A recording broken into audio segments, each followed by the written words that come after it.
বুথে বুথে 10 লক্ষ টাকা। 2রা আগস্ট থেকে রাজ্যের নতুন প্রকল্পে বিপুল অর্থ বরাদ্দের ঘোষণা মুখ্যমন্ত্রী মমতা বন্দ্যোপাধ্যায়ের বড় ঘোষণা। রাজ্যের প্রতিটি বুথে এবার সরাসরি 10 লক্ষ টাকা করে বরাদ্দ করবে রাজ্য সরকার।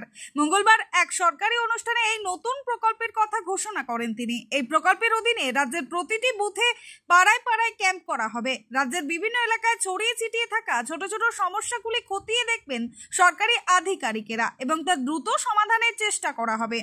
মোট খরচ ধরা হয়েছে প্রায় 8,000 কোটি টাকা। বুথভিত্তিক এই প্রকল্পের তত্ত্বাবধানের জন্য গঠন করা হবে একটি রাজ্য স্তরের টাস্ক ফোর্স। মুখ্যমন্ত্রীর কথায়, জনগণের সমস্যা দ্রুত সমাধান করাই আমাদের লক্ষ্য। এই প্রকল্প শুরু হবে 2রা আগস্ট থেকে। বিশেষজ্ঞদের মতে এই প্রকল্প একদিকে যেমন জনসংযোগ বাড়াবে, তেমনি নিচু তলার মানুষদের সমস্যা দ্রুত সমাধানেও বড় ভূমিকা নেবে।